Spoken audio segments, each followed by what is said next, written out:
Hello दोस्तों, आज की कहानी कुछ अलग होने वाली है। ये कहानी जंगल की चुड़ैल के रिलेटेड है। ये कहानी आपको शुरू से लेकर अंत तक बने रहना। अगर अपना भाई का नाम जानना चाहते हो तो मेरा नाम सूरज सरोज है।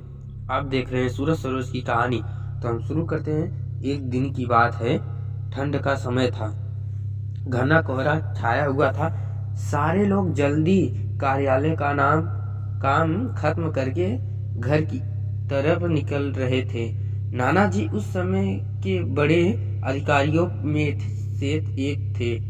वे उस समय के उच्च वर्ग के लोगों में एक आमीन का काम करते थे, जिसे बोलते हैं वकील।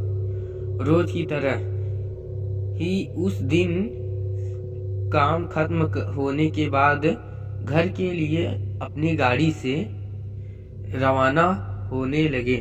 रास्ते में उन्हें हाट से कुछ सामान भी मिला था, तो वे और साथियों से अलग हो गए। उन्होंने घर की कुछ जरूरतें के सामान लिए और गाड़ी की आगे बढ़ा दी। आगे जाने पर उन्हें कुछ मछली बाजार दिखा और वे मछली खरीदने के लिए रुक गए।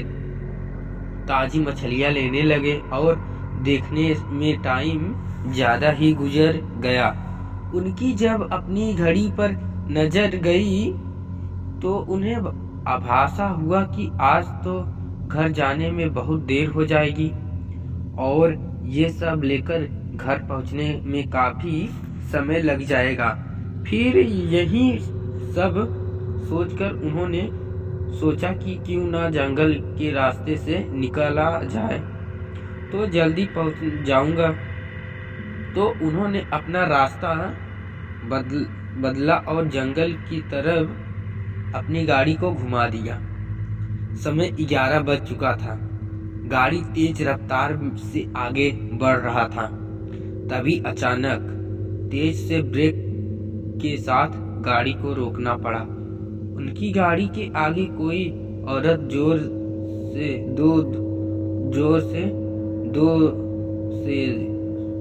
से रो रही थी। उन्होंने सोचा इस वीराने में ये औरत क्या कर रही है, और उन्हें लगा कि औरत मजदूर की पत्नी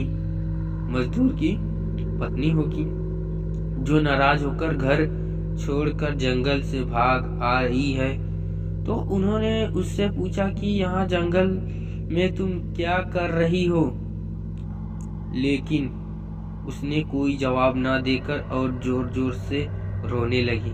सारे जंगल में उसकी हूहू सी कियां गूंज रही थी। फिर नाना जी ने पूछा, तुम्हारा घर कहाँ है? लेकिन वो कुछ नहीं बोली। तब नाना जी ने कहा कि आज चलो मेरे घर में रहना, सुबह अपने घर चली जाना। ये जंगल बहुत सारे जंगली जानवर से भरा है। रात भर यहाँ मत रुको, चलो आज मेरे घर में सबने के लिए खाना बना देना और कल सुबह अपने घर चली जाना। उसने ये सुना तो झट से तैयार हो गई और गाड़ी में पीछे की सीट पर बैठ गई। सिर में बड़ा सा घूंघट डालने की वजह से उसका चेहरा छिपा हुआ था। कुछ ही देर में गाड़ी घर के दरवाजे पे थी। घर के लोग कब से उनकी राह देख रहे थे। गाड़ी रुकते ही पापा ने पूछा, आज तो बहुत देर हो गई और सारे लोग आ भी चुके हैं। तब उन्होंने सारी बातें अपनी माँ को बताई और कहा कि आज खाना इससे बनवा लो, कल सुबह ये अपने घर चली जाएगी। इतनी रात को बेचारी जंगल में कहाँ भटकती, इसलिए मैं ले आया। पर पापा को कुछ संदेह हो रहा था कि कहीं चोर तो नहीं, ये रात को सोने के बाद या खाना बनाते समय कहीं घर के सामान ही चुरा कर ना ले जाए। पर बेटे की बात को कैसे माना करती।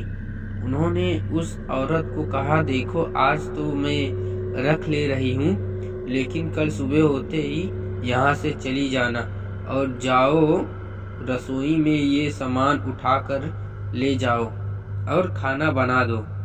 उसने फिर से जवाब नहीं दिया और बस हूँ की आवाज़ बाहर आई और वो सारा सामान लेकर माँ के पीछे बहुत दूर चल दी। रसोई में सारा सामान रखवा कर माता जी ने उसे खाना जल्दी बनवाने की से हिदायत और वहाँ से चली गई। लेकिन उनका मन कुछ परेशान था। फिर 10 मिनट में रसोई में उसने देखने चली गई कि वो क्या कर रही है और उसका चेहरा भी देखना चाहिए थी। लेकिन वहाँ पहुंची तो देखा कि वो मछली को थैला निकाल रही थी। उन्होंने बहुत जोर से गुस्से में कहा, यहाँ सब खाने का इंतजार कर रहे हैं और तुम अभी तक मछलियाँ ही निकाल रही हो। कल सुबह तक बनाओगी क्या? उसने सिर पर घूंघट अभी भी था तो चेहरा देखना मुश्किल ही नहीं नामुमकिन था। उन्होंने उससे बहुत कहा, तुम जल्दी से खाने की तैयारी करो, मैं आग सुलगा देती हूँ, हाँ जल्दी हो जाएगा। और वे जल्दी से चूल्हा जलाने की तैयारी करने लगी, लेकिन साथ ही वो उसका चेहरा देखने भी कोशिश कर रही थी। लेकिन वो जितने देखने की कोशिश करती और पल्लू खींच लेती। अंत में हार कर वो बोली, देखो मैंने आग सुलगाया दी, अब आगे सारा काम कर लो, कुछ जरूरत हो तो बुला लेना। लेकिन वो फिर कुछ नहीं बोली। अब उन्हें लगा कि यहाँ से जाने में ही ठीक है, वरना मेरा भी समय खराब होगा और हो सकता है कि अनजान लोगों से डर रही हो। ये सब सोचकर उन्होंने उससे कहा कि मैं जा रही हूँ और मैं अभी आऊंगी, जल्दी से खाना बना कर रखना। और वहाँ से निकल गई। मन अभी तक परेशान ही था, कभी अपने चेहरे कमरे में, कभी किसी बच्चे के, कभी बाहर, सबको देख रही थी, कहीं कुछ अनहोनी न हो जाए। 1 मिनट भी आराम से नहीं बैठ पाई। अभी 5 मिनट ही हुई थे पर उसने उनके लिए वो घड़ी पहाड़ सी हो रही थी। समय बीत ही नहीं रहा था। 8 मिनट बड़ी मुश्किल से गुजरे और वे तुरंत ही कुछ सोचकर रसोई की तरफ दौड़ी और वहां पहुंचकर आया। जैसे ही उन्होंने रसोई घर का नज़ारा देखा, उनकी आंखें फटी रह गई और उनके पैर बिल्कुल ही जम गए। ना उसने आग जला रहा था, न ही पीछे। उनके हृदय की धड़कनें रुक रही थी। वो औरत रसोई में बैठकर सारी कच्ची मछलियाँ खा रही थी।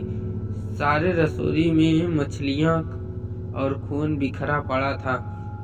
उसके सिर से घूंघट भी उतरा था। इतना खौफनाक चेहरा आज तक उन्होंने नहीं देखा था। बाल, नाखून सब बड़े हुए थे। मछलियाँ खाने में मगन होने की वजह से कुछ ध्यान भी नहीं था और खुशी के कभी कभी वो आवाजें भी निकाल रही थी। हूँ सी आवाजें गूंज रही थी। रसोई पिछवाड़े में होने की वजह से और लोगों का ध्यान भी इधर नहीं आ रहा था। माँ को भी कुछ नहीं समझ आ रहा था कि चिल्लाने से कहीं घर के लोग को नुकसान ना पहुँचाए। वो चुड़ैल से अपने घर को कैसे बचाए, उन्हें समझ नहीं आ रहा था। बस भगवान का नाम ही उनके दिमाग में आ रहा था। अचानक वे आगे बढ़ने लगी उसकी तरफ और झट से एक थाल लिया और चूल्हे की तरफ दौड़ी। उस चुड़ैल की नजर भी पापा पर पड़ चुकी थी। सो वो भी कुछ सोचकर उठी अपनी जगह से। माँ कुछ भी देर नहीं करना चाहती थी। उन्हें पता था कि आज अगर जरा सी भी लापरवाही हुई तो अनहोनी हो जाएगी और चुड़ैल के कुछ करने से पहले ही उन्हें चूल्हा तक पहुंचना था। और उस चूल्हे के पास पहुंचकर उन्होंने जलता हुआ कोयला थाल में भर लिया और चुड़ैल की तरफ लेकर जोर से फेंका। आग की जलने की वजह से वो अजीब सी डरावनी आवाजें निकालने लगी। अब तो उस आवाज बाहर से भी आ रही थी। सारे लोग बाहर से रसोई की तरफ भागे। वो चुड़ैल जोर जोर से हु जोर से की आवाज निकाल रही थी और पूरे रसोई में दौड़ रही थी और माता जी को पकड़ना भी चाह रही थी।